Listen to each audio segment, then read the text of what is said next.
Well, hello everyone, and welcome to a very early edition of Final Boss TV on this October the 6th, Sunday, at, goodness gracious me, it's 11:50 a.m. I woke up so early for this. This is ridiculous, absolutely crazy. I never up this early on a Sunday.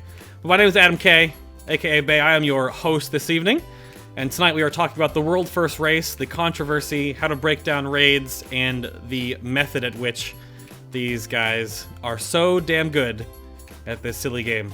But first, let me switch over here. Oh, wait a minute. Oh. All right. XSplit, please. XSplit, please. Joining me again tonight, and hopefully forever, the lovely NFL. How are you, Anna? Doing well, thanks. Everything's great. Thanks everyone for showing up so early. I know I had to set 3 alarms to wake up this morning on time, so glad everybody could be here to watch. Yeah, she was getting ready, like, in the early show. We were getting ready behind the scenes. Like, literally, we were getting ready behind the scenes. It was pretty awesome. Poured my coffee about 10 minutes ago. Yeah, she did. We are all set. And all right, so joining us from Scotland, I guess, with the name that fits for it, the GM of Method, Sco. How are you doing, sir? I'm good, thanks. Cheers from Scotland. He actually just ran to the gym right before the show, right? I did. Yeah. Gotta get that workout in. He totally had to. Gotta get the pump on. I was getting nervous because I was trying to get the show ready together, and I was like, where's Sco? And then his butt just comes on screen. I was like, oh, there he is. And then joining us from a remote location in the Pantheon in Greece, RogerBrown. Hi guys. As you can see, there's no progress beard anymore. Oh yeah, So he's glad to be on the show. clean yeah. shaven, Yeah, of clean course. shaven. Got a good look. On the Apparently though, Scott knows where the actual all hair went. You guys missed it, but Yeah, you missed it. RogerBrown was moving something out of vision of his webcam. Missed He bent it. over. His shorts came down a little bit, and that's just Too much info, you dude. can see his much pump info. rack. Let's just say I won't be doing any more late night Skype calls with RogerBrown. That's for sure. TMI. oh, it's starting out to be a great episode. But holy shit, Roger, your camera's bad quality. I can't even believe how bad it is. Oh no. That's what I was saying though. It looked fine when he was streaming it, but then like he gets in Skype and it's like a little stop motion animation. It's okay. Well, it's okay. I make it look good. Yeah, well that's true. That's Yes, fine. he does. Yes, he does. That's totally okay. I'll go with that. I just don't know why. I mean, it's better that he's even there in the first place and not like a picture, No right? idea. True. I was actually amazed that you guys managed to get Sparko on webcam, a couple of episodes ago. Yeah. You think? That's the first time we've ever That's the seen first him. He's been in the guild for like, Anyone. 3 years or something? We've never even seen a picture of him. Then That something is- popped up on Final Boss TV on webcam.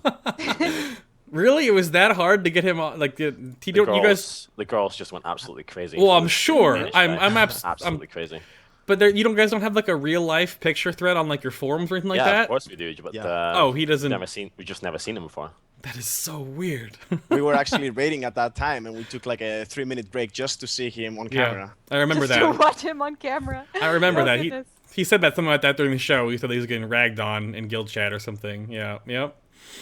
No, he was awesome though. Just couldn't rein that man in. I think I have a thing in the notes from. Oh no, we lost Roger. Oh wait, he's coming Really? back. I think so. Yeah. But yeah, I have a thing in the notes now to try to keep a lot of the cursing down to a minimum. I think because Spark set a great precedent for that in an early episode. Oh, it was good. It's gonna be difficult. It was good. Winter is coming. Yeah, his Yeah. Just accidentally clicked something. We're waiting for you. It's okay. Just click it back on. We'll be good to Yeah. go. Yeah. Should be. Yeah. Okay. Sorry. And he's back. Good. Perfect. Hi. Well, we'll start this off now because you guys raid. What's the T- time? When do you guys start raiding? How much time? In 1 hour 30 minutes, pretty Yep. much. Yeah, 1 hour 30 minutes. Yeah. Yeah, we're gonna cut it close. So yeah, but I guess to jump right into this though, what have you guys been up to lately? I mean, you guys can let the news fly officially. I know it's all over the internet, but something just happened last week. That's a pretty big deal. Pretty big deal. Yeah, that was obviously our heroic Grosh kill, world first in the West, and the West section, I guess you could say, since there's quite a lot of stuff going on with the Asian section as well, which is kind of blurring the lines a little bit with the world first kills. But yeah, so we got world first Grosh on the EU and US side of the world. So yeah, that was great. Yeah, now I know I had this later in the show, but I wanted to bring it up now because people were asking a bunch about it. And just to kind of quell all of the rumors and hearsay and internet jibber jabber, how does that work with that? Like, how does, like, normally, how does the, what's we're looking at, the respect of first kills and kill videos go with the top guilds? Like, what do you guys do, and then what happened, actually? Right. Is that so a question we got in the kill videos or the kill itself? Sorry. Well, no, like, it's about the kill videos, really, because getting the kill is fine. We'll talk about that later, but, like, the kill video, like, respect on when you release it yeah. to not ruin the race for anyone else. Yeah. So, like, how does that work for you guys? I think one of the big issues is, like, the general rule with kill videos, it seems to be like an unwritten rule between the top guilds, is that we generally don't release the kill video of a hard boss until the top 25-man teams have killed it. So the issue we have with the Asian guilds, though, is that we don't really have any kind of contact with these guilds. So yeah, there's not that much communication, I guess you could say, between us, which is obviously they've just released a video pretty early, which is kind of putting pressure on us now to release our video as well before the top 5 guilds have killed it. But I mean, we're still going to try and respect the other top 5 guilds as much as possible, because I know that we are in contact with, like, for example, Exorcist. You might see a kill from them soon. So we might hold back on the video until maybe like another guild kills it or so. But because the Asian video is now out now, you should probably see ours soon as well. Yeah, you had mentioned that before in the pre-interview that you guys might actually just drop yours a little earlier. I mean, I think the only other guild right now that's really gunning for it in the US scene is, like, Midwinter, right? There's a couple others, but, like, in the top upper crust. So it's still crappy, though, because even I was talking to Riot again, like, they have to watch the video now. It's so...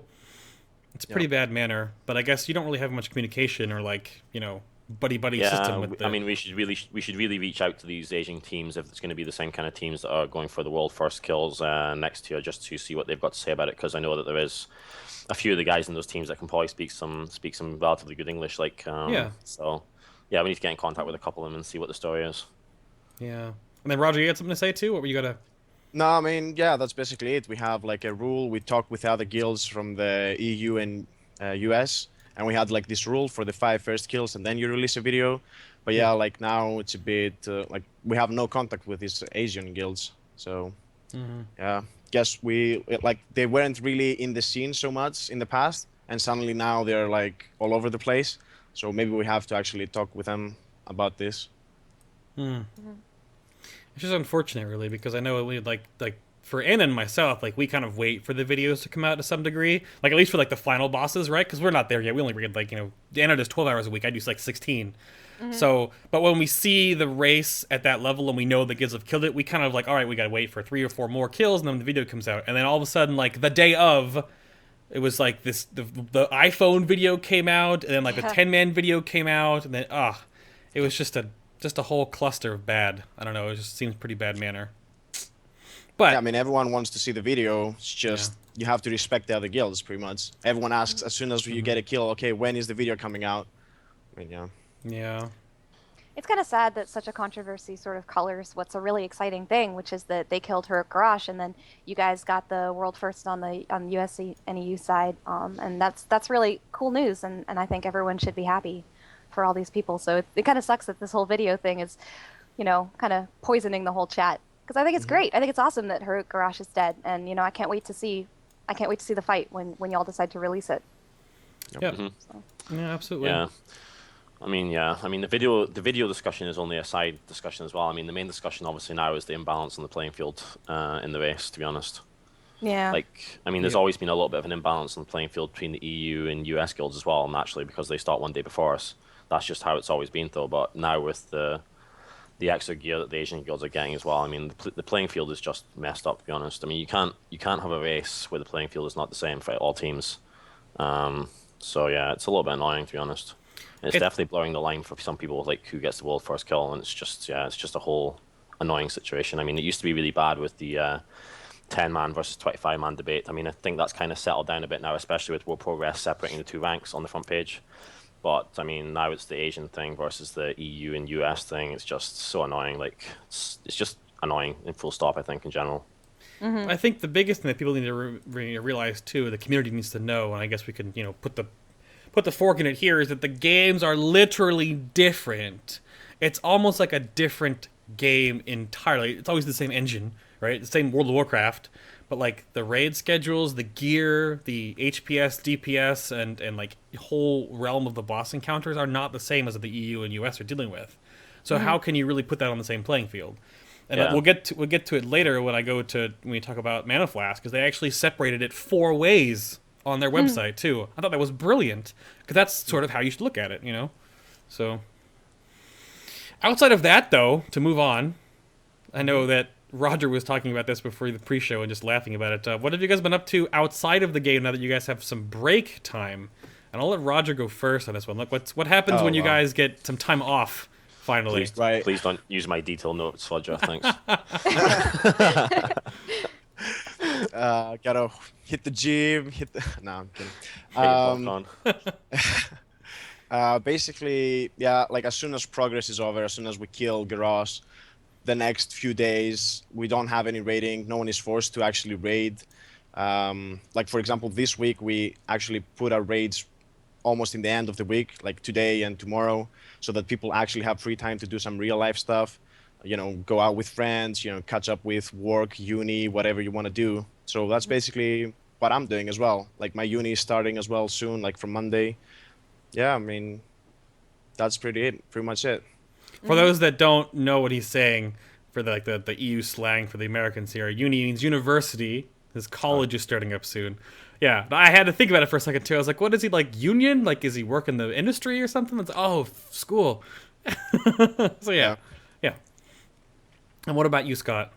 Well, I mean, it's like what just said. It's pretty much coming out of the World of Warcraft and getting back to the actual real world. So, yeah, going to the gym, going to work as usual. I mean, as socializing, just all the normal stuff. I mean, yeah. You're tweeting and Instagramming a bunch of pictures of what you're eating too. I saw that the other day. That's pretty much what I was doing during the actual progress phase. Yeah, that's true. But I don't normally just do that, to be honest. At least I try and keep pictures off Instagram, because all those food pictures on Instagram, that's just next level shit. Seriously. It's pretty funny. I always just make it funny because I always think that it's a weird thing in our society to like take pictures of what you're eating. Yeah. And then a couple came up from you, and I was like, all right. That's pretty good. But is there anything else? Anna, what have you been up to? Oh, not much. Just raiding. We cleared the first 8, and I was like, oh well, these could have been harder. And then we're working on Maloriak right now, and I was appreciating my CDR trinket, and that's pretty much my life. Life this week. Maloriak? You mean Malkorok, I guess. Malkorok. That guy whose name starts with an M. That one. They're very similar. Yeah, that's fine. I was appreciating my CDR trinket. It's pretty nice there. But that's my life. Feel bad talking about that stuff with these guys up here with their world first kill. But that's where we are. Well, I mean, you put it in that perspective, though. And I know people think that everyone they knows the schedule of these guys raid, but like if I raid 16 hours a week, they might raid 16 hours in a day. Yeah. So... I play in a 12-hour guild for any of the viewers who are unfamiliar. I play in a strict 12-hour guild, and we're 8 of 14H right now. Yeah. And Bay, you guys got him down, right? Aren't you working on spoils now? Yeah, we're on spoils right now. Yes. Nice. Working on spoils. He should hopefully dies tomorrow. We were getting some good transitions in the second doors, but the way that spoils of Pandaria works basically is that you have to just see both sides with half of your raid each time. So once you just learn each side, then it's really simple. But we only got like really one side learned, and then we're gonna work on the rest tomorrow night. So it'll be fun though. But it's an interesting fight. It's kind of like the Dark Animus of this silly instance, but in like awkward mechanic, but. I think the coolest thing about that fight is that it's actually the only fight where we said in our raid, okay, half the raid goes a channel below for the voice chat, and we basically split the raid in half. It was pretty cool. And then that was a really cool fight actually, because basically we had obviously that inter competition between the two teams. Like basically we marked one team as like the square team, one team is like the triangle team, and then there was obviously like the competition going on after we wiped, like whose team was responsible for like fucking up. And of course in the two separate channels you've got those two teams obviously having a bit of friendly competition with one another, like the friendly flame and so on. That's pretty cool, yeah. Like we did it as we split the raid up in half to learn Mantid and Mogu, and then we just switched those sides to learn Mogu and Mantid separately. That's cool that you guys just made it like a competition to. That's cool because each Nice. side is very different. Like the Calaxy side is awful for melee, and the Mogu side is just what happens on the Mogu side. I don't even know. AOE damage. Yeah, in the I like Mobu that side, fight. you get to AoE and do more DPS pretty much. Yeah, That's you do. the main difference. Retribution 4-piece makes me really like that fight. So I know it's not a great fight for melee, but that 4-piece is awesome on that Yeah, one. all that Anytime free there's AoE more than damage. stuff. All that free AoE damage. It's great. Terrible. By the way, I just quickly checked the stream as well. Like, it seems to be quite laggy for me and Roger's webcam. Did you notice that, or? Yeah, you guys look. I mean, it comes in and out. I'm not sure what it is, honestly. People are talking about the Twitch lag. That could just be because like we are bouncing 2 people from Europe to the U.S. and then back out to Europe, since a bunch of these people are probably from Europe. A bunch of the viewers. So if there's some problems with the lag on the stream, you could try a different browser or popping the stream out. I know that sometimes just depending on where you are in the world, Twitch has different localizations and different lag caps and whatever, and it depends on a lot of stuff. So it's not me. I mean, like I haven't dropped any frames, but if it is too unwatchable for you, which I'm sorry, obviously this will all be up on YouTube tomorrow. So, and if there's gonna be there'll be a YouTube version of the whole show with the video, and then there'll also be a iTunes version that's just the audio version of it coming up on iTunes on the same time as well. So. I think it's just bad karma for Scott trash talking my camera. Yeah, I know. I mean, that's what I'm looking at. I'm looking at the stream and thinking, holy shit, my cam looks worse than Roger's. I mean, Oh no! Better mean, watch it. your top 2 cams are actually really good, but me and Roger are pretty shit cams in this thing. Oh no! But yeah, It's well, all too bad. Roger's fault, right? It's all Roger's fault. Roger's just dragging me down to the drain. Weakest link. Weakest Weakest link. link. You're only as strong as your weakest link. It's true. Team game, yo. All right. Well, to move on with the team game, we have kind of like I made like an open topic here, so we can talk about like basically anything that's in this and bounce around to what we think is a good idea, just to get some general points out of here.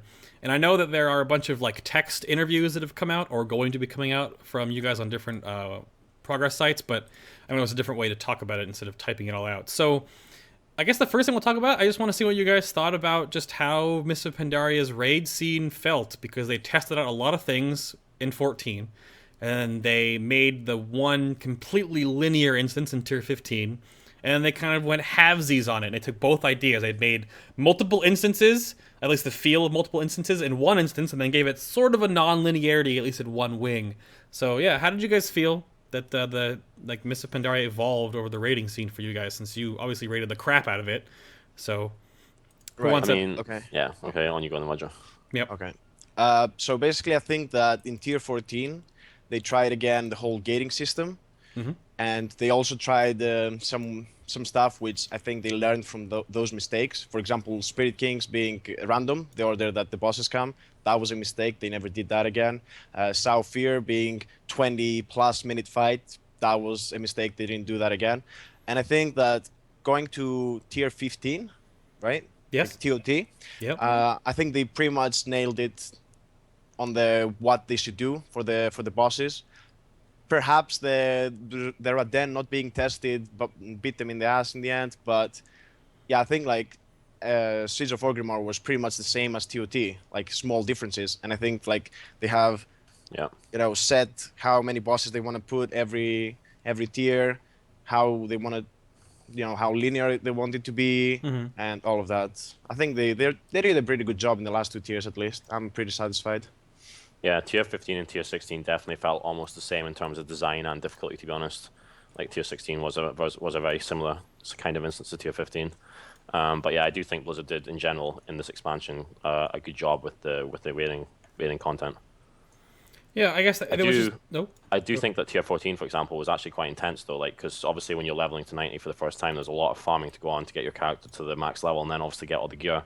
So maybe the gating system was actually quite good in that regard, as in they didn't just let you have access to suddenly 13 bosses or 15 bosses straight away. Yeah. Because that would have just been literally like over a month, 6 weeks of pure, like playing the game 24/7 for the top guilds. So maybe the gating system, to be honest, at the start of an expansion is actually quite a good idea. Because, yeah, you don't want to just have to have access to all the bosses straight away, because that's just going to be insane amount of time you need to commit to the game at the start.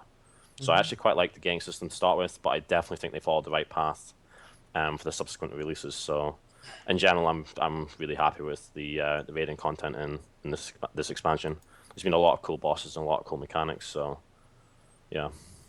Oh, definitely, I agree. I think the biggest complaint though was just that how kind of stagnant and stale Throne of Thunder felt for like the epicness it's supposed to be. Like put like the Black Temple of Mists of Pandaria, and it kind of didn't really hit that mark for some people. And when they wanted to improve upon that with Siege, they wanted to have like the step ladder worth of progression. Like each boss got kind of harder and harder and harder, but that kind of wasn't the. Did you guys really feel that? I guess. Nah, not really. The first 9 bosses, literally, we almost basically one-shot them all. So, Yeah. I mean, again, so this was kind of like a similar design to TOT because it was the same situation there as well. We just instantly annihilated like the first, let's say, 70% of the bosses. Then you just got left with the last 3 bosses like Dark Animus and so on.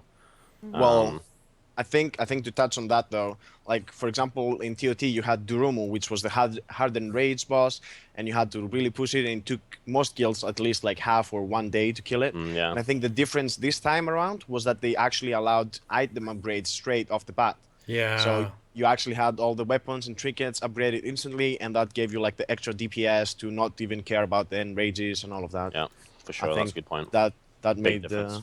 I mean, when you're doing progress rating, it's simply all about the item level. That's basically all it is. As long as you've got 25 good players, and obviously, well, yeah, you need good players. I mean, it's really mainly reliant on the officer team as well. But the item level is like the key driver as to whether or not you're going to kill a boss. I mean, Well, this is a really good point. How do you think this expansion compared to some recent previous expansions like Kata and Wrath? How did you feel it went? I think MOP has been my favorite expansion pack since the Burning Crusade, to be honest. I'm glad to hear you say that because that's definitely been my experience as well. Do you think the same thing, Roger? Well, I didn't raid so much in TBC, which is kind of sad, so I can't really compare the two. I didn't raid at least the method level. So I think, yeah, I'm really satisfied with the raids, the tiers in MOP. Definitely compared to Cataclysm, it's a step up. Yeah. That's what you're asking. Yeah, absolutely. Yeah, I was actually sadly disappointed with Cataclysm, to be honest. Like, when I first saw it, I thought, yeah, this is really cool, they'll be refurbishing all the old zones and stuff, but, like, Cataclysm was a bit of a letdown for me, personally. From a raid standpoint, I definitely feel the same way about Cataclysm. Like, Cataclysm and Wrath into Cataclysm was this huge spin to, like, give more gear and make this ease of access to the community, like the WoW rating, the population, like, play more, but I don't think they really got that until they made LFR and Flex a big deal, and they brought that in at the end of Cataclysm with LFR. But now I think with the onset of that now being for an entire expansion plus now Flex, I think the next expansion is going to be a huge boon and benefit or for just like or boom rather than we've had in the past. And like I guess the expansion I definitely felt the same way about the Burning Crusade outside of the like attunements that I kind of miss from that hardcore perspective with the tuning to raids and stuff like that, and the quest lines and all that good stuff. But I kind of think they put that in at least the beginning with the gating to some degree. It kind of felt like, fake, attunements that you have to wait for the bosses to open up. But, yeah, that's a good picture. That's a good point. A lot of people have wondered about that because people have been saying, like, this is the return of the Burning Crusade and, content and how it feels in the game. And there have been good parts, and there's tons of bad parts, too. Like, what do you guys feel? You said at the beginning of the expansion was a rush, but like, how did you guys deal with like ults and gearing up all the multiple ults you guys have, and like running all the different runs you did to get everything like worked out for like the heroic progression side? Like, how much extra time did you put into the game at the onset to really get a tackle on that? How much more time did you put, Scott? Well, as I have like 5 ults at level 90, I had to commit a lot of time to the game, to be honest. Yeah. Several months of just pure farming, day in, day out, all night, all day. Spamming the LFRs, I'm sure. Spamming the LFRs, yeah.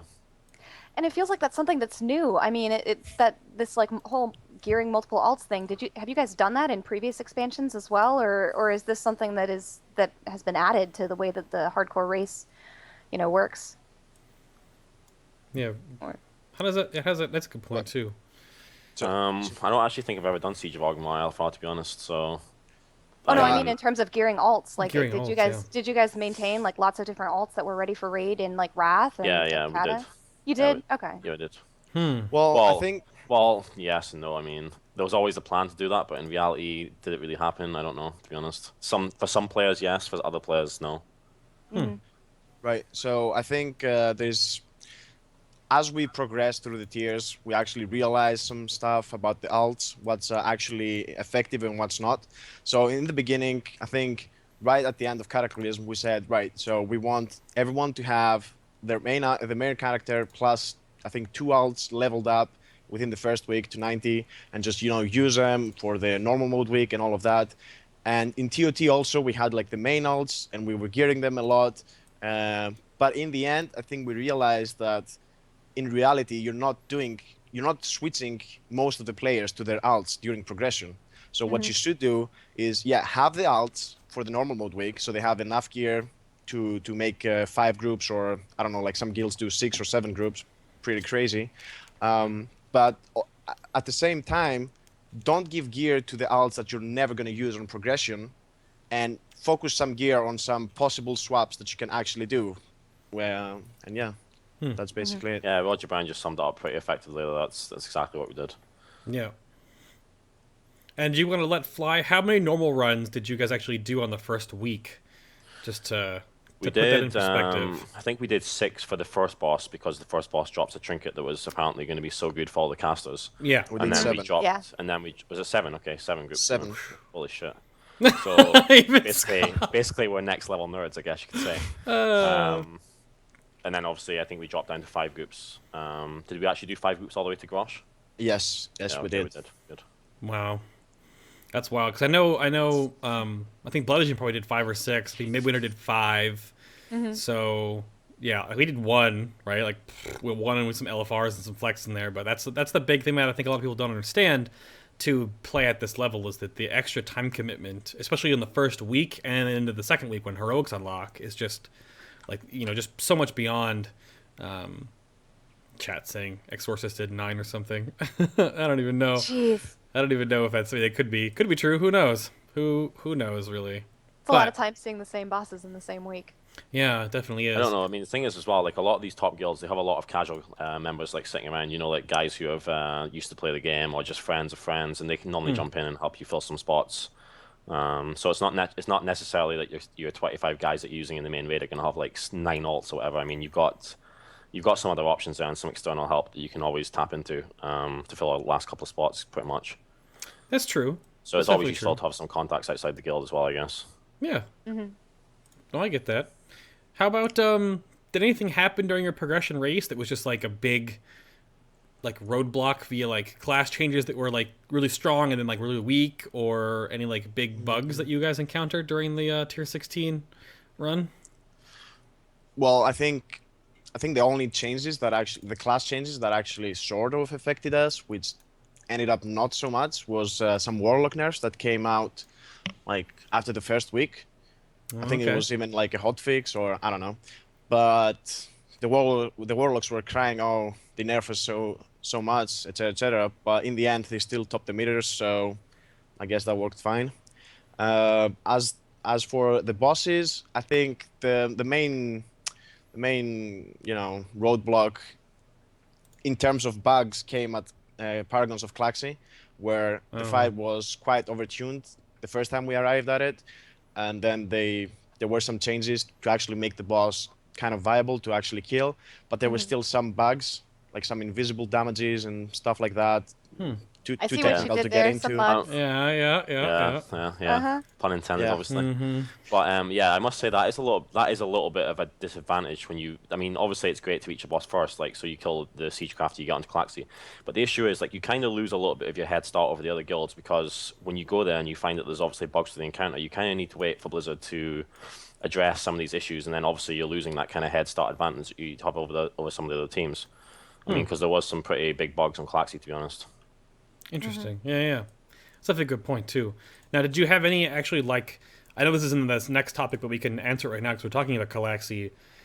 People were wondering about the random version of the fight and how it was different every reset, and that wasn't even a thing. So what happened with Paragons when you guys got there? Like, what, and how that PTR come about with the testing of Paragons, how it went to live? Like, what actually happened? Okay, so a lot of people were actually confused, and I think it was mainly due to the PTR testing that was done on those bosses. the thing is that because Blizzard wanted to test out all the bosses and all the mechanics that the bosses have, but they knew that no guild is actually going to reach so late in the fight to actually see the last bosses. So what they did on PTR and only there is that they switched around the order so that you actually get, the last three as first three or something like that, so that you can actually see the abilities and if they work properly. But they never really intended, as far as I know, to have a random rotation on live. And yeah, apparently it's always been the same. So, Yeah, I feel like they had to learn that lesson from Spirit King, so it's nice to know that they figured it out. Yeah, and that was the thing going into it. I think a lot of people, when the when they came out, they were like, "Oh my god, every week it's gonna be different bosses. It's terrible. You can never learn it." And I think on paper that sounds cool, right? The randomness, but then once you actually experience it and how ridiculous the fight is with the 9-in-1 order, anyway. I mean, I haven't, but I mean, you guys have, and I watched the videos. There's no way that fight could change every week, and it could be like any amount of progression farm with any type of just like schedule, because it would roadblock you every week if you get like really weird orders and like certain ones don't line up with other certain ones and you don't have the scorpion for the ads. Like, what do you do? So yeah, I can't even imagine. So they had to, I definitely know going into that would have been a cluster. So it's good to know that Blizzard had the foresight, because it was a problem with Spirit Kings and they were like, oh, wait a minute. Yep. Well, since we're Not to talking about mention- specific... Oh, go ahead. Yeah, not to mention that if there was a different order in the US and the EU, for example, that would be quite a problem as well. That's Yeah. Or if you spent all week working on one order and then one guild killed it and the other guild got really close but didn't quite kill it, and then the next week the order changes and it's suddenly an entirely new encounter, that would have sucked. Yep. Yeah, the encounter definitely is hard enough as it is without adding any random element in it, for sure. Yeah. Well, since we're talking about specific encounters, I'd love to hear if you guys had a favorite or a least favorite in this tier, and also throughout the entire expansion. Now that we're done. Yeah. I mean, in terms of Siege of Orgrimmar, I know this has been said multiple times in various different interviews as well. I mean, when I first thought about Siegecraft on Hurk, I thought to myself, okay, this boss is going to be an absolute fucking nightmare. I mean, it was a bit of a nightmare, but it actually turned out to probably be my favorite encounter in the instance, to be fair. It's you kind of have to disregard like most of the instance, to be honest, because the bosses were so easy that you can't really have them as your favorite fights. So I mean, you're kind of limited to only choose from like what I guess Siegecraft, Paragons, and Grosh. I mean, Yeah. I would say that a close second for me though is actually Spoils of Pandaria. I actually really like that fight, but mainly just because you get that kind of competition going between your own guild. Yeah, definitely. That was always fun to split into two teams, obviously, and try and compete with other teams. So. Yeah, because obviously the rest of the world competition is not enough for us, so we need to compete differently as well. You need Compete within the raid. you need inner competition in the guild. That's a pretty stark comment too. Like, no one else is good enough. We gotta fight with ourselves. Gotta imagine. I love it.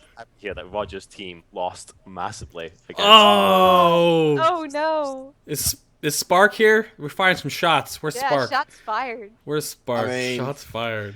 Not to say anything, but Sco pretty much was, given to the good team because we knew that he would bring the team down, so he got the good team. Oh, right.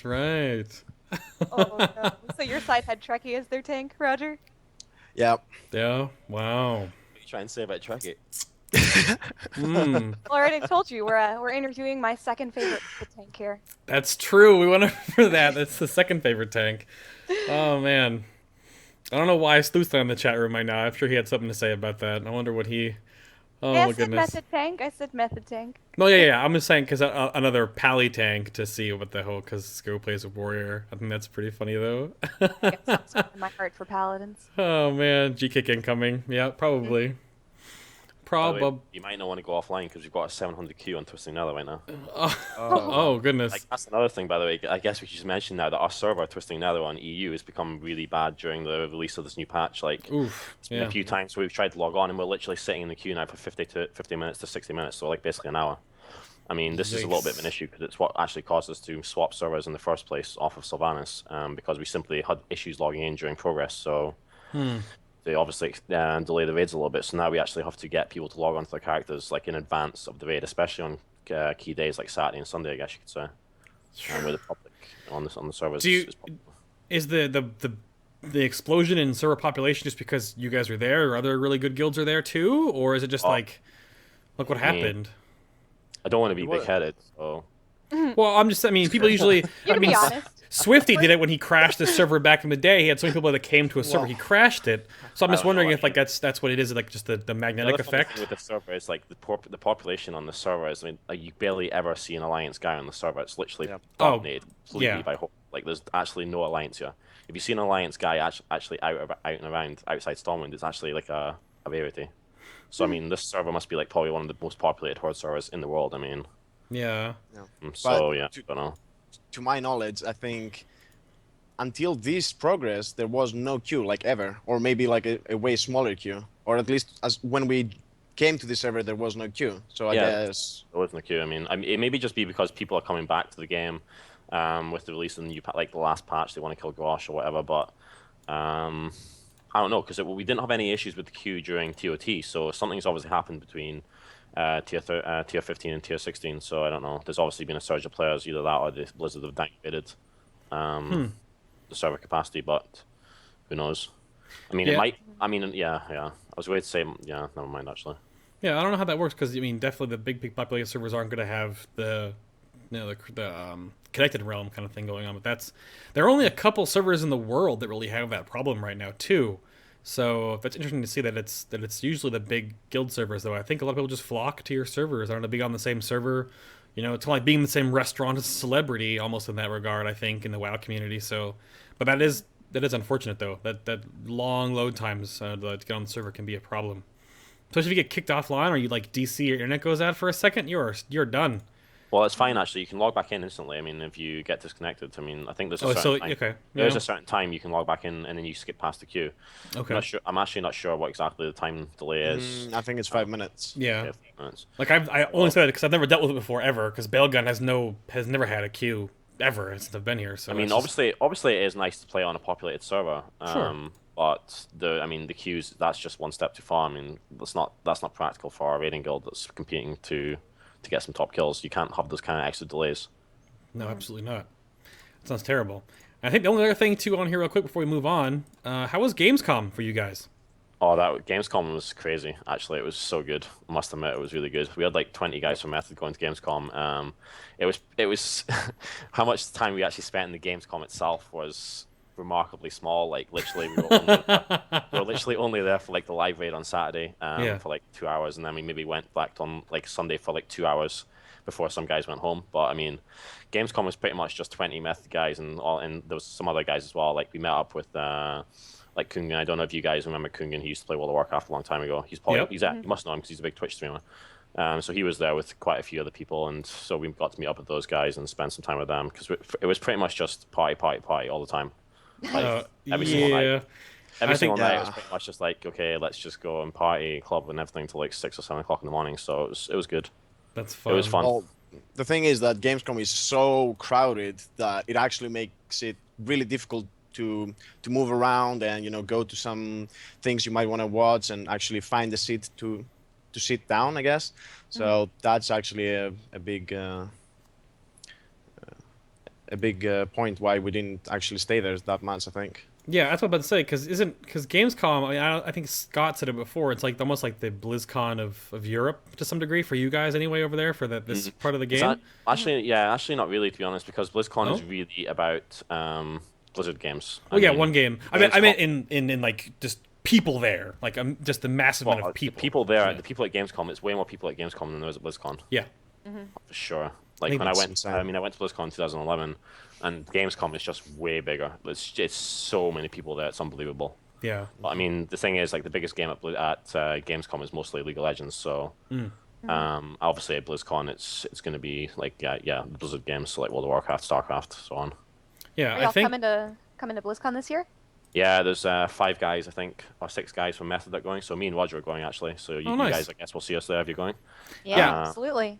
There's we've been- Trekkie going, your favorite paladin tank. Oh, there he is. There he Oh is. yeah. We've I also think got Oh, go a ahead. priest officer going as well, Zabok. okay. Who else is going actually? Blatte, I think, is going.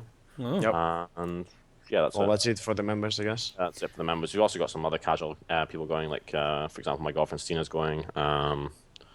and I think there's a couple of guys that used to play in the guild that are going as well.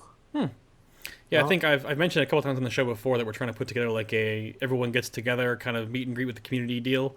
So we're still working on the back end of that, and then I'll be getting in touch with you obviously in the future here to like I'll be at one hotel, like pool or bar or whatever, just to have a place that everyone can go and meet people from like Blood Legion, Midwinter, and Method and all that good stuff. Yeah. So, There's gonna be so many guys from Blood Legion and Minion are going as well, so it's gonna be amazing because. Yeah. I mean, we have quite good contacts with those guilds now, so we'll definitely be having some drinks and stuff. And we're actually racing against Midwinter on the main Blizzard stage, I think, on Saturday. So yeah. that should be a really epic event. And by the way, guys, I just forgot to say that Just Wait is also going, just so I don't forget. Oh, right. Oh, okay. But yeah, it seems like I'm reading chat now, and apparently the Russians have finally Exhaustus killed it. Yeah, live Oh, nice. live news again. Congrats. Yep. Congrats to them. So I'm assuming that congrats, that's Exhaustus. probably the initiator for us to release our video. See, we were talking about I'll releasing it expect during it. the show. Yeah, there we go. It's So I'll happening. expect a video from them with like Russian in the front of the video. It's gotta happen. Yeah. If you don't hurry, it's gonna be out before you get out of the show. So tell your Nah. people. Well, it's okay. It's okay to joke about that stuff now, but we've kind of patched up our relations with Exodus now. Yeah, that's cool. It's all good with the video releases going forward. I'm pretty sure. Sounds good to me.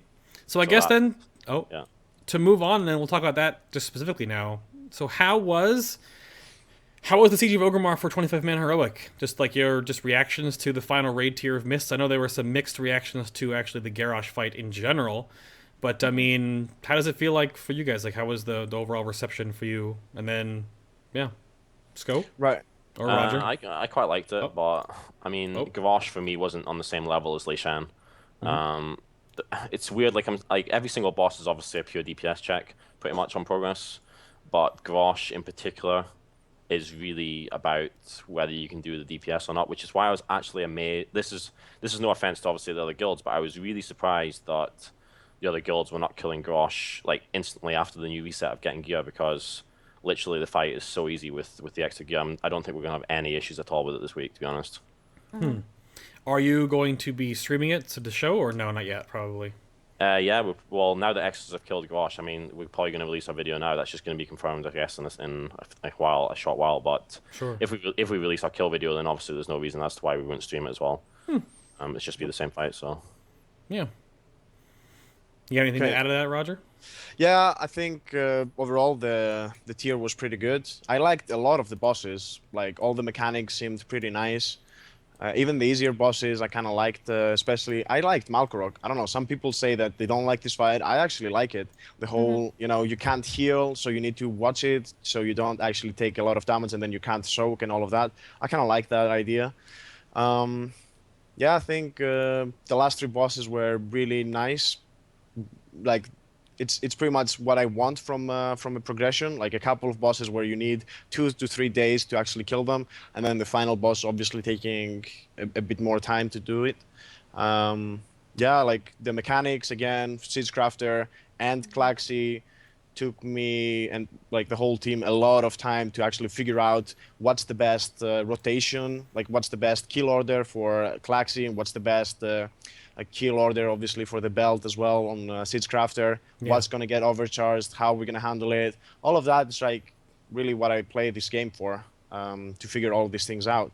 And Garrosh, yeah, I mean, I would say that Leishan felt more like an end boss than Garrosh.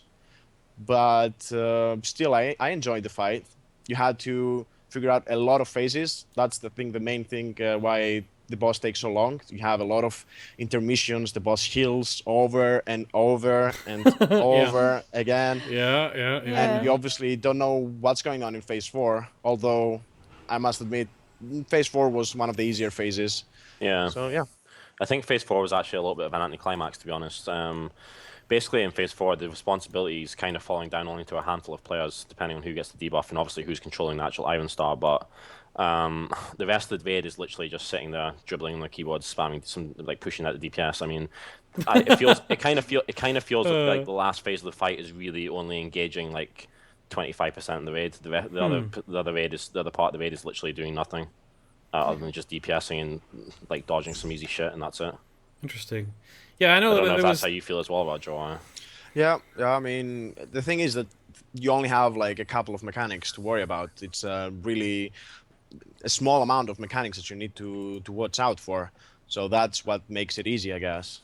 It's only like Yeah, three but abilities you agree. basically. You agree, right? That the responsibility is literally only in the hands of like a Yeah, handful of players. I mean, that's the issue. yeah, Like, all depends if pretty you get much. the debuff or not. So, I mean, if that's a good thing or not, I mean, I guess with some other guilds that are progressing on the fight, you're going to get to the last phase, and then okay, the debuff or the whatever's going to go on one of your not so strong players, and you're just going to actually fail, and then it's just going to be annoying. Hmm. But yeah, I mean, the raid it's not so to speak such a team effort in the last phase. I don't think on that fight.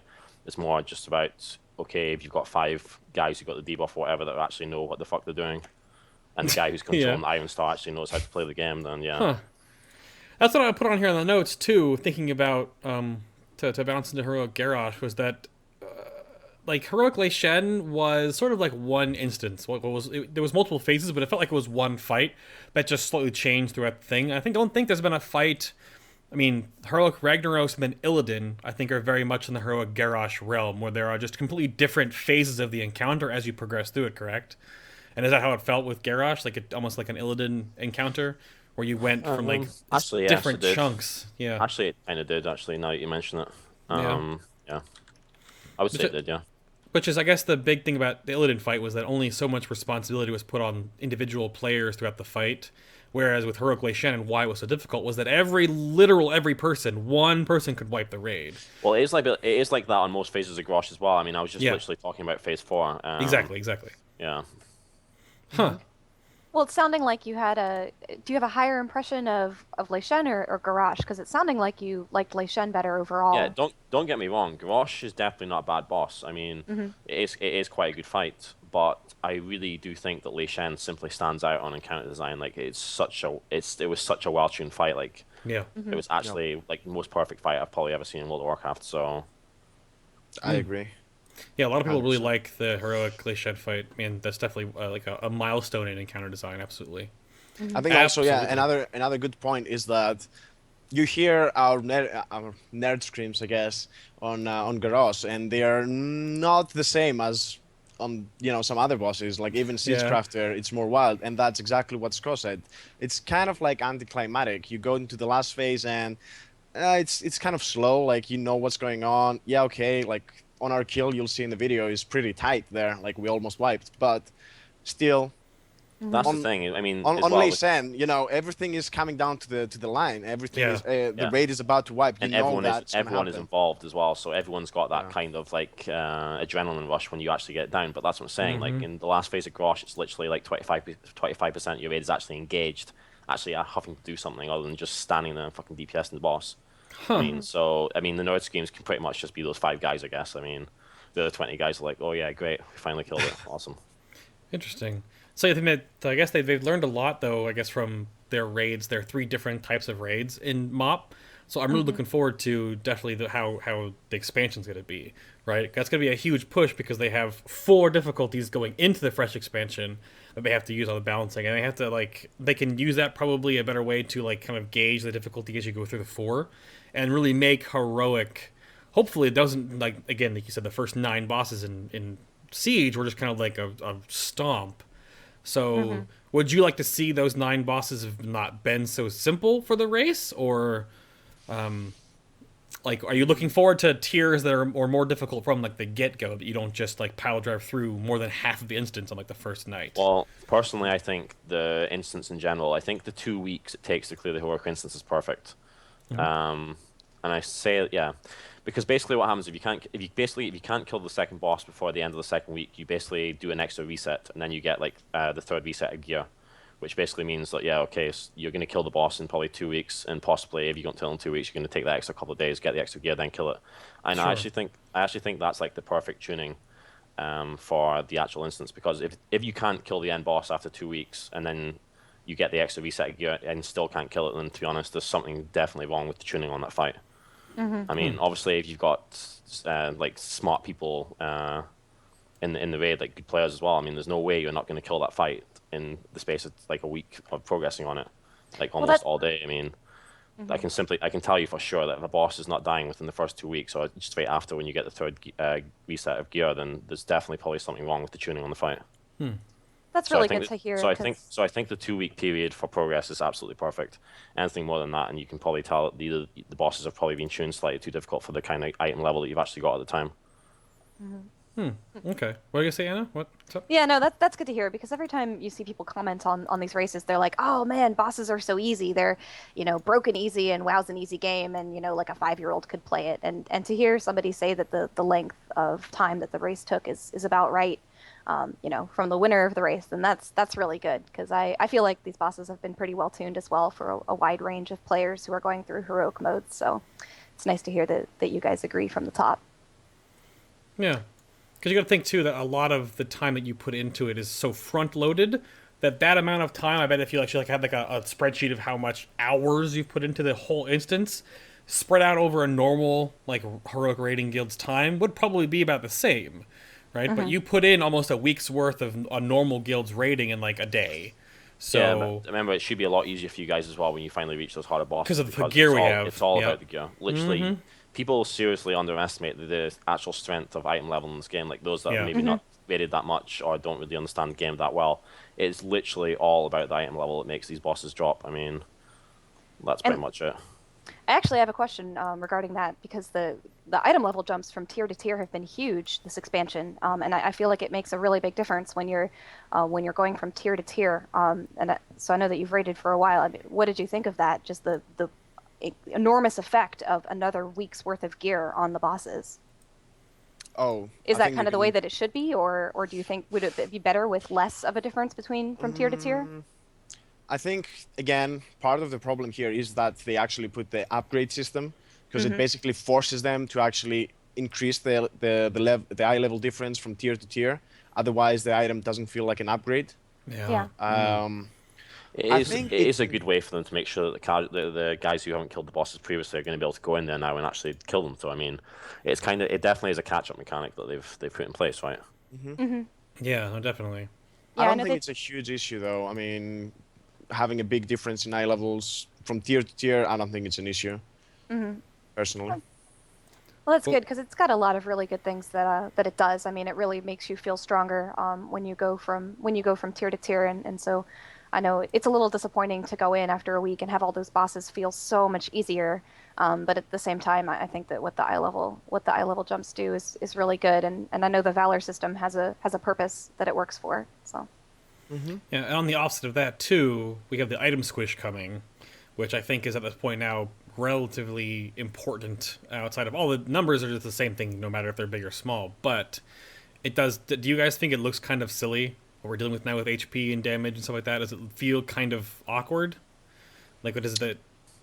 What are No. your Well, I mean, if I understand your question, then not really, to be honest. I mean, it just feels like it's naturally progressing. Like, yeah? if you mean like you're talking about like the actual numbers in terms of hit points and how much damage you're outputting on it. Well, yeah, like basically just to feel how. What do you guys think the item squish is going to do for like the game's feel? Because at your level, I mean, you see like everyone raid jumps up, 16 to 20 eye levels, and then the whole raid eye level goes up too. It just looks like it's a really big number now. You're dealing with huge numbers for math and spreadsheets and DPS and boss damage and whatever. So and then percentages come into that, and like this works. So now you guys have to we'll talk about that in a minute here and more to how you guys prepare for heroic raiding. But there's a lot of once you get so many decimal points or so many placeholders down the road, it looks kind of silly, I think. So Yeah, are I you guys remember when I looking? first started playing this game of vanilla, I'm like, as a tank, I think you had like less than 10k hit points. Now Yeah. you've got over 1 million. I mean, Yeah, I was actually surprised at some point. Like, I don't really usually check my max HP, and then suddenly I see in this raid I have like 700k HP. I'm like, okay, Yeah, that's like tank level. That's decent. yeah, but I don't know. It inflates everything too, and I think it really comes down to when you use percentages and damage mitigation stuff or like buffs that increase it. So it just gets, I don't know, it's getting out of control a little bit. Oh, Scott just flew away. That's fine. Well, that's a good point. I was going to actually use this rule now. So I'll take a moment while Scott runs to, I don't know, get more coffee or something, to just go over a couple things with you guys and what makes Final Boss happen and who we really appreciate that is helping us now. We actually do have someone else coming on the show here soon-wise in a partnership fashion. But first and foremost, of course, people over at Mana Flask are awesome. We really appreciate everything that Mana Flask is helping us do right now. Starum and the team over there are awesome. There's us right there. That's what I was talking about earlier. They broke down the progression race to the the different realms, basically 10, 25 scene as well over here too. They were doing a following of all of the race here on Mana Flask, but they are more than just a website with, they have awesome streamers over here in both German, English. We have our episodes down here on the side, but they do tons of community stuff too. They break down all these different hotfixes. They do news posts. And the biggest thing that I couldn't find again too is they actually went back in time, more or less, and data mined and figured out all of the older kills back in the day, which I thought was amazing. They have all the vanilla stuff, the Burning Crusade stuff, and I think they were starting to get to Wrath.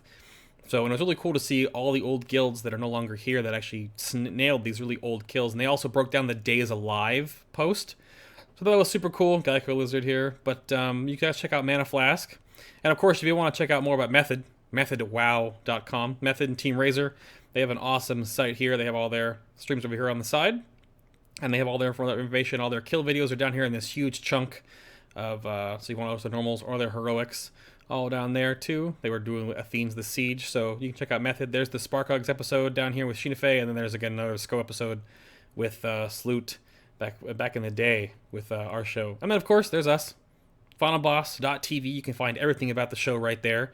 Every episode we have is posted on the front page. The stream is also embedded. You can also watch all the episodes right here that we've done, and now we do have all of the audio-only versions. You can also just search Final Boss TV on your iTunes, and you can check us out right there. And if you want to help us upgrade the show, we have a ton of things we want to do to improve the show, the quality, the cameras, the audio, stuff like that.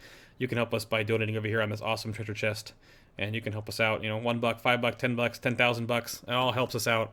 So we have a whole lot of things to help to bring you guys. And like I said, the YouTube page, you can go here and find everything you want. And then again on iTunes, you can get us all right there. And we greatly appreciate you guys being here. We try to bring on lots of awesome players from around the world just to give you guys their feedback direct from them, right? Because there's lots of hearsay and conjecture and, tinfoil hat stuff that flies around all the time, and I was kind of like frustrated with that back in the day. That's why we built the Final Boss, and the crew here is really doing a fantastic job of getting a really tactile information out to you guys and answering your questions. This episode itself doesn't have a Q&A built into the end of the episode. We do. You can go submit questions on our website, or you can submit to be a boss, a guest on the show. Because we only have so much time, we're just kind of we have a big scripted stuff here. We have a huge chunk to talk about here in a moment, but usually we have a live Q&A session after the show as well. There's no after show tonight, so just don't freak out. But usually we have like an after show that's unscripted and off the books or whatever. We just sit here and talk to the chat room and chill out with you guys. We can answer questions live, and that's a normal thing. This is just a special episode. But let's get right back into it because we only have so much more time. Scott, you back? You good to go? Yeah, I'm back. Can you hear me? Yes. Basically, what I just want to say is we just released our garage kill. I don't know if you caught that one. I linked it into chat. Everybody was talking about it. Yeah, there you go. So I think there's some people having issues with some of the quality settings right now, but I guess YouTube will have them all up in a second. Well, yeah, if it's still transcoding or processing, depending on how big of a video it is or whatever, then yeah, it should take a little bit of time, but should be good to go. But let's break down into the giant chunk of the show where we have about a little over a half an hour left here. Mm-hmm. And I really wanted to dig into how you guys are so good at this game, right? And the subtext of the episode title was the method to their madness, because there's so much time and effort and practice and spreadsheets and formula and just like building blocks and theory crafting, all the stuff you guys do, and PTR testing to do as much as you do, which people don't understand. So I know we went over this. Roger is part of the raid team for Method. Obviously, Sco is the GM. So we're going to go right into how you guys prepare for heroic progression. And I guess the first thing is just, why is Method the best guild in the world? I think what's really set, it's, I guess all the top teams nowadays, at least, they've been quite established teams, so they've been around for a long time, which means they've been able to, let's say, shape their roster into what they want it to be like. I think the main difference between the top teams is obviously maybe the officer core. Like, I honestly think it's, obviously, if you've got 25 good players, the only difference between the teams is going to be how you actually utilize those 25 players to get the kills. And I really think it's up to the officer team, especially the raid leaning.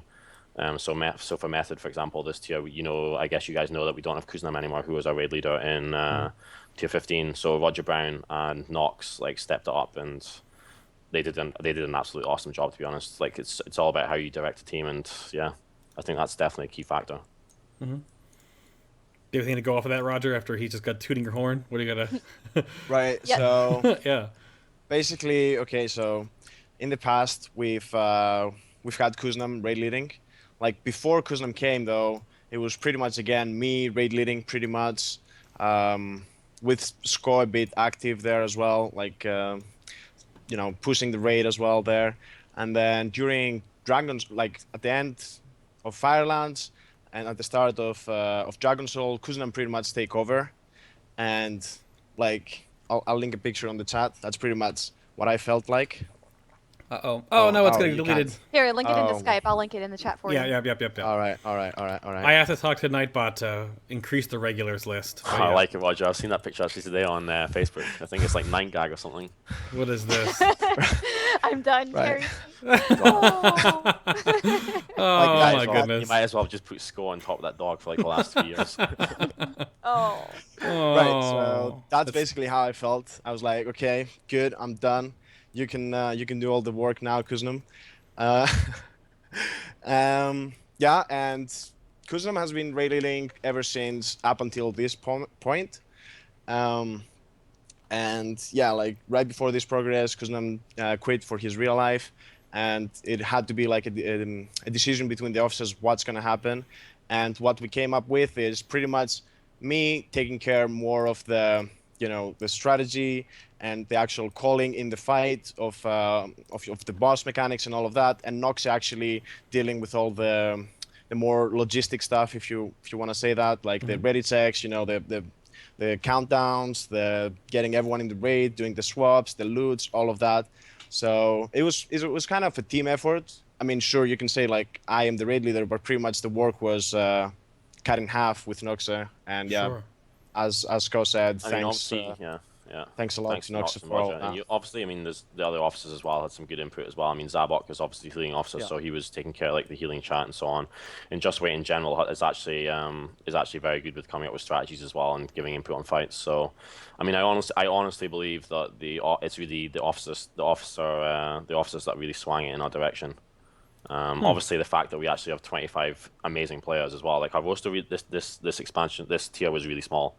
We had a total of 29 raiders, not including trials. So obviously, we were quite limited as to which players we were going to bring in the raid. Yeah. But all these players are actually are exceptionally good. You're not playing with anyone you feel like you're carrying, so to speak. And all these players obviously have really good team spirit as well. That's a key thing I think in Method, is that it really feels like you're playing as part of a team that's actually enjoying playing together. Like there's no one that's really like not liked, so to speak, I guess you could say. So it's a really great team spirit and a really good direction from the officers. I think that's definitely two of the key factors. Right, and I think. Oh, sorry. What were you gonna say? No, go ahead. Go ahead. Okay. So basically, when it comes to dealing with new bosses, where like nothing strategy-wise, you have to come up with your own strategy. I think the key point and what we've been good at, apparently, is actually finding the right strat that's viable to kill a boss, and thinking of like, is this gonna work? Yes or no? Like when do we want to use heroism, here or there? What kill order do we want to do? And we really take some time and talk about all of that stuff. Like at least 5 people are really into that during progression. Sometimes we take even like 2 hours breaks where people are, well, it's just 5 people talking and the rest are just AFK or whatever, and then they come back and say, okay, what did you say? What are we doing? So yeah, I mean, we don't have that mentality of let's go pull all the time. We're pretty much quality over quantity, if you want to say that. Yeah. And yeah, obviously when you're coming up with strategy, you have one question in your mind: how complicated do I want to do this strategy? Like do I want everything to be set in stone, what's going to happen, or do I want to leave something into personal skill? And that's where having 25 really good players in the raid helps you. Yeah. For example, you'll see in our garage skill, I'm pretty sure, I'm not going to say it's for sure, but I'm pretty sure that we're the only guild who's actually killing the ads in phase 2 and 3. I think most of the guilds are going to be kiting those ads around. I'm sure that at least a couple of top guilds who have already killed the boss have used that tactic. It's kind of funny because it reminds me a lot about Ragnaros. Like the fight in itself reminds me a lot of Ragnaros. But on Ragnaros, we also did like a really hardcore strategy there where we actually didn't AoE the ads. We actually single targeted them personally. And yeah, like that requires some personal skill. that requires some handling, which is not so easy. So that's, I think, what gives us an edge. Being able to come up with viable strategies, being able to recognize what's effective and what's not, and actually having the players to perform these tactics. That's it. Yeah, no, that's a huge thing too. And I don't know, I'm not gonna call one out here, but the whole like strategy discussion and like pinpointing what's worth and what's not is a huge deal, because you could work on something for a long time. You can put hours and pulls and just pulls and pulls and pulls into a boss, and then get so close to killing it, but then realize that like way back at the start you screwed something up. Like, you didn't do one part of the early part of the fight right, or you didn't deal with this properly or whatever, and then you can't progress. And we have to go all the way back to the drawing board almost. And that can be a huge slowdown. It really sounds like you guys don't really have that. And when you find it, you immediately change it. I think it's also worth mentioning that we really, like Roger was saying, that you have like some discussions going on, like 5 people discussing stuff or whatever, and the rest of the people are just taking a break or getting some food or whatever. But I think it's really worth mentioning as well that alongside having 25 great players, we also really do have some players that are literally going above and beyond just playing the game. Like we have a couple of guys like Aladia who's literally going through all the logs, looking for like absolutely anything that we can use on the fight, just to make sure we understand the fight 100%. And then we have people like Infer, our Death Knight, who is building custom bigwigs for us, like basically doing whatever we want on bigwigs to give us like the absolute best timers, like any markings that we need and all that kind of stuff. So, I mean, we really, alongside the officers, we really have certain players in the guild who are literally, they also have people going through their fractions looking for stuff that's going to help us improve tactics and so on. We really do have some players who are going beyond just playing in the guild and following the instructions. They're also really contributing to trying to make sure that we're going to get this boss down as soon as possible. So yeah, shout out to those players who are really going above and beyond just playing. There you go. If they're there, they just got a huge pat on the back there. That's pretty awesome, though. And that's a really big deal when it comes. I mean, I know we're playing a video game here, right? So you can take a step back a minute, like we're still playing a video game. But at the level that you guys play and the complexity required and the skill and execution that you have to do to get this stuff done in the time that you do it, that's still, I mean, esports are coming around to be a much more acceptable thing. And we've always kind of thought about, like, you know, you guys streaming, you get tons of people watching you, 1,000 people watching you. It's still fun to watch the PvE scene. I don't think, you know, it's definitely in its infancy in that regard. It's a lot less than, say, like, you know, League of Legends or whatever and watching a MOBA. But it's still, for those that play the game, incredibly interesting to watch at that level of play. So that's incredible, though. You guys are such a great raid team. Who is your paladin, by the way? Do you have a holy paladin that's, like, world-renowned or... Yeah, that's the guy I just mentioned, actually. Yeah, Aladia. you just mentioned. Okay, yes. Aladia? Yeah, I think Aladia, he has an item in game now named after him or something for his his contribution to the overall. I don't know. So, did you say that you have 29 players that you're usually using? We have 29 raiding members, and then we have let's say I think it's let's just say 3 or 4 trials as well. That is an incredibly small roster for a 25-man guild. Yeah. But in the past, we've tried having a roster which is really big, like almost 40 people. I think we had at some tier, and the problems that come from that, like obviously you need to find a balance so that you don't have attendance issues where you can't even raid because you don't have 25 people, which was kind of the case in Firelands for us. But then you go on the other extreme where you have like 40 members, and you have the issues of people getting benched and, you know, they're not happy about it, so they will cry about it, and then you have to, like, you know, do some damage control and all of that. And on top of that, you also have the gear from the normal mode and the heroic weeks getting spread out to more people. So now, even with a small roster, I mean, I'll admit it, we cut it a bit close. We sometimes we had exactly 25 people even to play, but you could see that the 25 people that were actually in the raid had really high level gear, at least compared to previous tiers. I think with this tier we had really good gear, and yeah, no one was really left out. Pretty much everyone in the guild was raiding all the time, so it has its plus and cons, obviously. I must admit, like, before we went into this tier, though, I think the roster was a little bit of a cause of concern. Like, we were obviously scared that, yeah, if a few guys, like, in critical roles, like healers, for example, are going to need to go AFK for, like, half a day or whatever just to do something in real life, like, it happens, obviously. We were a little bit concerned that we were actually not going to be able to 100% cover the spot with, like, the optimum kind of setup we wanted to go with. So, I mean, so basically, there was a few motivation posts we put up, obviously, on the forums beforehand, and it seems like those 29 guys just went full out hardcore and everything went well. like I said, I mean, there really is a great team spirit and method. Like, I'm not just saying that. Like, a lot of these players now have been here for years and years, so Yeah. there's a great like team spirit. So I think everyone just came together, and that's pretty much how we managed to make sure our raids were filled with decent setups all the time. Yeah, that's a fascinating look into the way y'all's raid works, because I know a lot of people who watch the World First race have this image of Hardcore 25 guilds as having this huge sort of revolving door of applicants and people and raid stacking and stacking the raid with lots of classes, and to hear that y'all did it with 25 incredibly devoted players, it's an inspiration. I think it's really great. And actually, speaking of that, I wanted to hear a little bit about how much class stacking y'all felt that you had to do throughout the tier, whether there were any fights that you felt you had to stack in particular, how you set the roster up. And I know we talked a little about alts, but that'd be great to hear about. Well, I think this tier we were kind of lucky as well.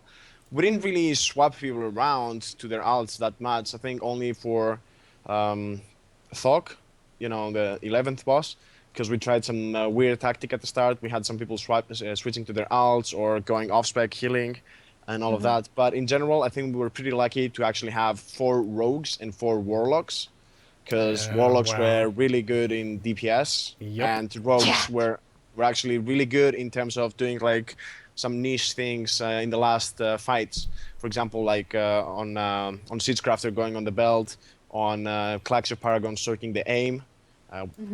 I don't know if you know that ability. It's basically they need to soak some damage, and on Garage, I guess you'll see it now. They killed the engineers in phase 1. So yeah, we're pretty lucky to have those classes.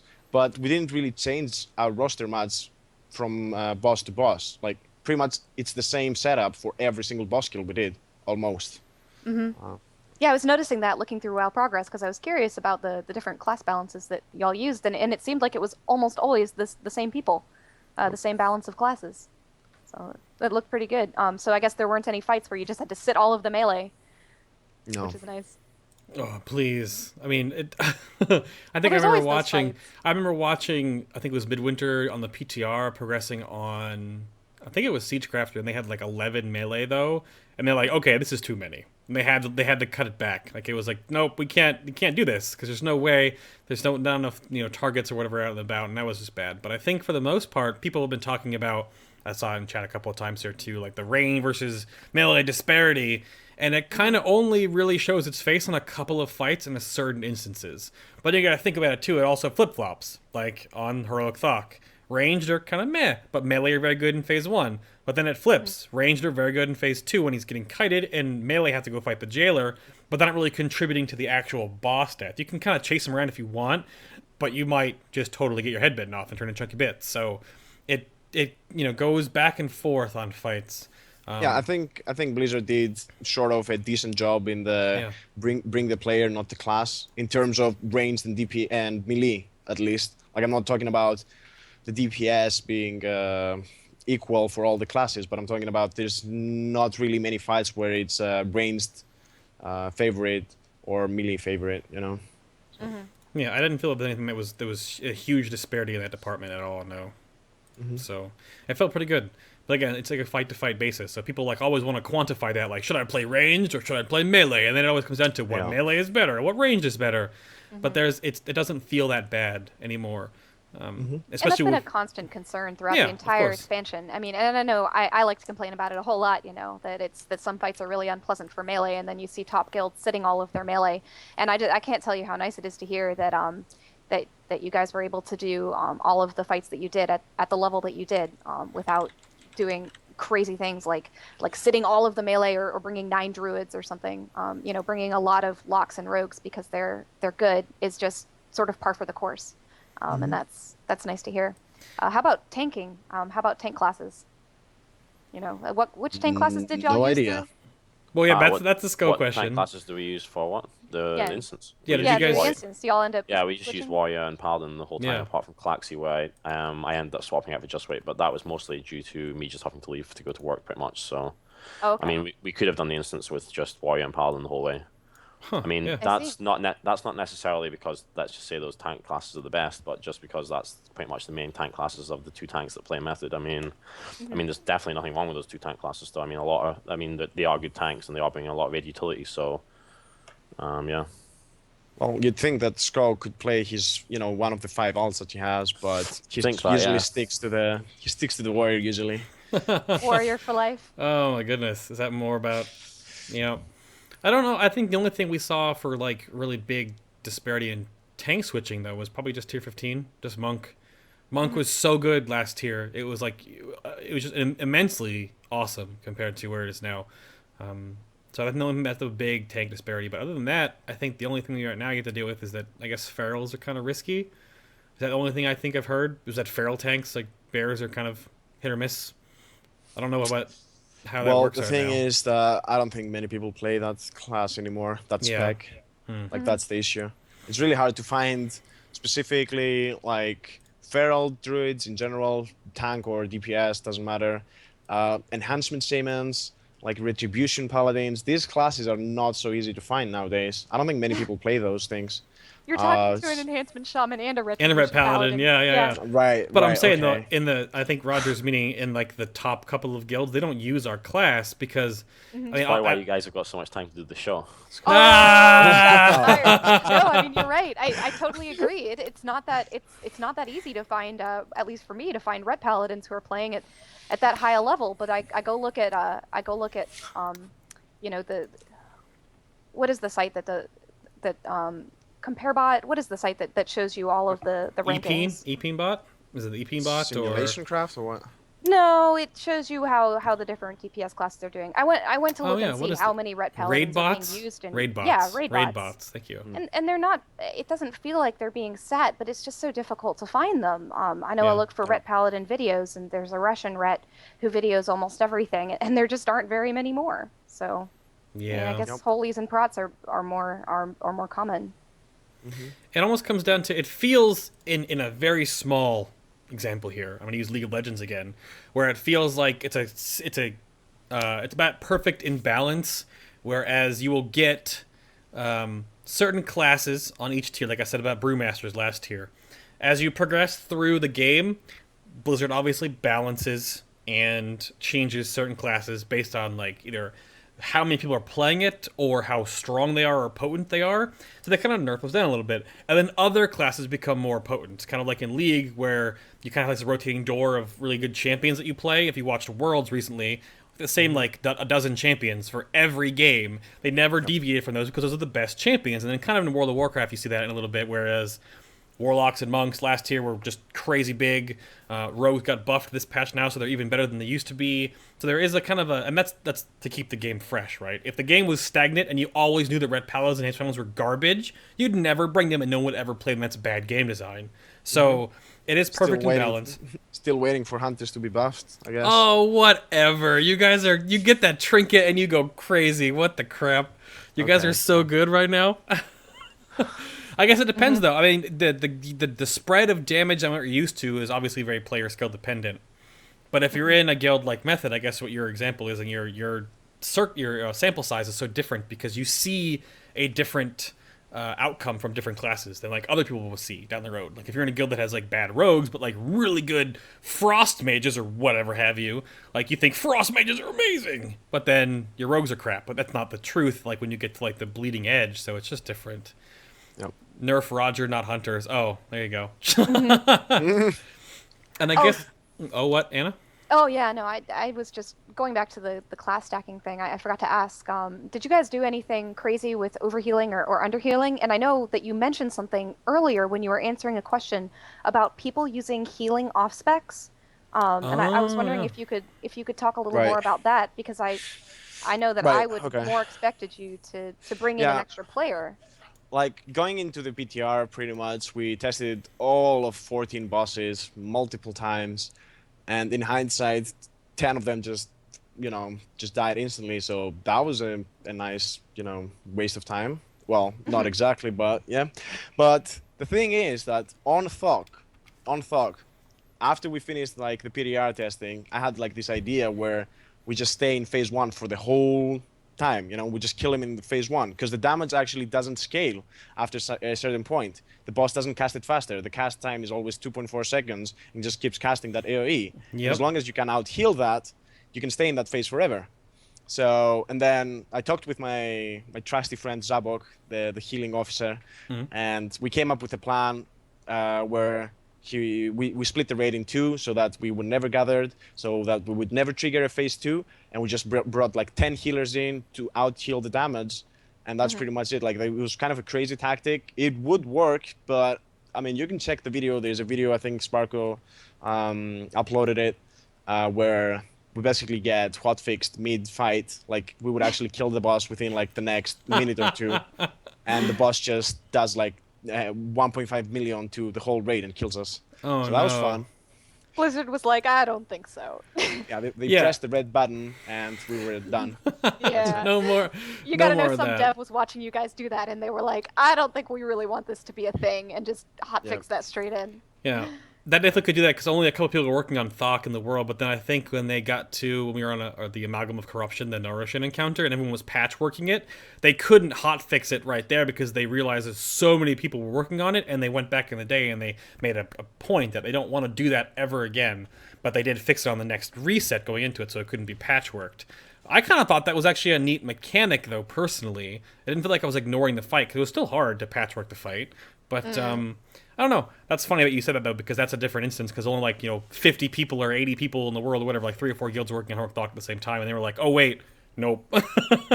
How does that feel to have a boss fight just change right underneath you as Yeah, you're working on it? do you I get a gotta imagine message? That's kind of frustrating. Does Blizzard Well- message somebody and tell you that, or...? We actually, like, usually, yeah, they send us emails about any changes on the boss. Just, like, pretty much the last Gamescom, like 1 year ago, we talked to some developers and we told them, yeah, like, we would like to know as soon as there's a hotfix. For example, on South Fear, there was a hotfix in the middle of the night, and we were done with the boss. We were like, okay, we can't kill this. Let's go and get some gear from a previous raid instance. And then while we're doing that, the boss gets hotfixed, and we're not noted for that. And we just learned from another guild that it was the case. So after that, we talked with the developers, and they said, yeah, okay, we'll contact you if we make any hotfixes. And that's the deal ever since. We know, like, if there's a massive hot. Well, in this situation, it was pretty obvious. I mean, we just died, so yeah. I gotcha. That was actually a topic we kind of skipped over earlier, is how you guys deal with stuff that changes immediately in the poll. I think you see a lot of that on the PTR, but not much live. But the Thok change was live, right? Right. Yeah. Yeah. That's still wild. Well, I guess, because we have no Bob at Minion Inquiry, and you guys raid soon, I'm just going to give this over. This is sort of more of Roger's thing, but obviously Sco can definitely put some tips and tricks out there and pointers for guild leading. But it's a little bit of soapbox time for the two of you. What do you have for suggestions, guidance, and tips to the community? This is just all you guys. What do you have about raid leading, or aspiring raid leaders, guild leaders, stuff like that, do's and don'ts? And yeah, what do you want to tell You can go for it. I don't know who wants it first. Roger? Right. Okay. Well, Sure. Gonna say a couple of things, I guess, for raid leading. I think there's no like set in stone rule how you do raid leading. As in, any job, and in real life, there are different kind of bosses and managers or whatever. Like there are different styles, and some, they can be effective in their own way. What I personally do is I don't really go so hard on when people fail. Okay, like I won't rage in the middle of the fight. Obviously, like I try to be more calm. Not saying this is the best approach again, but that's kind of like the climate that we have, the atmosphere in the raid. I'm sure you've seen like a lot of videos of our kills where we just joke around at the start of the fight, usually because everything is pretty easy at the start. Everyone knows what they're doing. And then as soon as we hit like the hard part of the fight, people get serious. We're like, okay, focus. Like we do this now, this now, this now. But yeah, that's pretty much it. We need to keep a positive attitude. Yeah, I guess that's like in a couple of minutes what I would say for really raid leading. Yep. No, definitely really important. I mean, because a lot of people especially because again, back to the whole LFR, it's kind of like not in the point, but flex rating and how many 10-man guilds are out there is exploding onto the scene, because it's always been the more prevalent side of World of Warcraft over PvP. You know, not shot and calling here, not anything like that. But with the accessibility of it growing, there's definitely a lot of people wanting to do what you guys do, want to raid and want to communicate and want to build a guild together. So, in that same regard, Sco, do you have anything for like building a guild, running it from the inside out? I think one of the key things you need to keep in mind when running a guild is that you're gonna come face to face with a lot of different conflicts that are going on. I think it's always really important that when you come face to face with a conflict, that you try and look at both sides of the argument, and then pretty much just take a decision for the best outcome for the team. So I think in terms of leading the guild and coming up to these situations, you need to be really open. I think in general. You can't be very close-minded. I think you need to stay open to everything. You can't really be emotional, or you can't really get emotionally involved. You simply just have to look at things from the team perspective and make the best decision, like that kind of thing. You can basically apply that to absolutely anything, like dealing with applications, dealing with arguments between players, dealing with loot. I mean, you've just got to take decisions non-emotionally, and that's pretty much it, I guess. Yeah. And then we talked about, I think on the Rignorous episode, we talked about dealing with toxic players too. So if you guys have to deal with any of that stuff, he gives a big inside info about how to deal with that kind of thing. But yeah, I mean, there's just so many little issues you have to deal with, and there's so many people you have to deal with. I mean, there's definitely, I think it's growing to a fact that you could almost put guild leading in this regard on like a resume, because you are managing people. You're managing a resource, you're managing people, and time and schedules, and classes are like inventory and whatever. Like you need to have healers and tanks and DPS, right? So it's inventory. So it's pretty incredible how much economy and politics come into World of Warcraft and an MMO of this size, right? So, and I don't know, that's pretty incredible. I can definitely agree that through World of Warcraft and being in a high top guild, and even like a lower guild for sure, you get to experience a lot of things that you're actually gonna come across in real life as well. So you do see like how to work in a small community and how to manage things, and how to behave with other people, so that you don't just guild disband within the first failure. I guess gotta handle all of these things. Now for the resume, I guess if it's relevant for the job, Sure. maybe. Yep. Well, I have one quick question for you guys just from chat before you go. They want to know, what is one thing that you would want a raider to keep in mind if they're trying to move into a guild that full clears heroic? What would you say is the number one most important tip to keep in mind? Do you mean like a top guild or just any Like a guild really that? Yeah, like a top guild. Go with that. Right. I think the main thing would be that if you have the thirst to actually be better at the game. Because me personally, I joined Method. I'll admit it, I was a pretty much a scrub back then. Like the way I had it in my mind, and when I joined the guild, it was like a whole different level. I joined from a 2000 rank. Okay. Nice that Sco comes just to say for that. I remember this situation very specifically, actually, when RogerBrown joined Method. It was around about the time we were trying to kill Ceton in Ul'dah. Was it Ul'dah, actually? Yep. Ul'dah. Am I thinking about the right boss right now? Yeah, I am, right? You're talking about Old War, that's Yogg-Saron. Or Vezax, right? Yeah, Yogg-Saron. that's Yogg-Saron. Cthulhu is AQ, yeah. God, completely forgot about Encourage, yeah. Yogg-Saron, right. So basically RogerBrown came in around that time, I think, in Ul'dah, and then we were basically progressing in Yogg-Saron, trying to push for a good kill, and then RogerBrown basically tells us on the forums, okay guys, I need to go AFK for like 2 or 3 weeks on holiday. Oh, come on, it was 1 week, dude. Now you just... At that point, we had some very emotional and angry officers in the guild who were actually no longer with us. But pretty basically, racist against Greeks. There was some real hatred for Greek holidays, because there was all that stereotype that Greeks are taking like 6 months off to go on summer vacations, blah blah blah. Yeah. So basically, we had like these officers, and they didn't really like Greek guys in general, and they were really, really trying to push for RogerBrown to get kicked out of the guild. And to be honest, I actually think he did get removed at Yep. some point, but then you came back and you were like, okay, yeah, this guy is just too good. We need him back. We need some more hunters to kill Yorkshire. So I think Pretty the funny much. thing is, like, when we actually took back Roger Brown in the first place, I remember the officer discussion, and there was quite a lot of discussion going along the lines of, yeah, we need another hunter for Yorkshire for the tactic we want to do. So let's just get Roger Brown back, and we'll just kick him again after we kill the boss. And Oh. Okay, That- so just to add on Wow. that, wait a second. obviously Just to it's- add on that, I was all- away. Wait. You were. I was away for 1 week. 1 week, right? And they were like trying to kill this boss. And then I come back from my vacations on Sunday, I think like noon or something.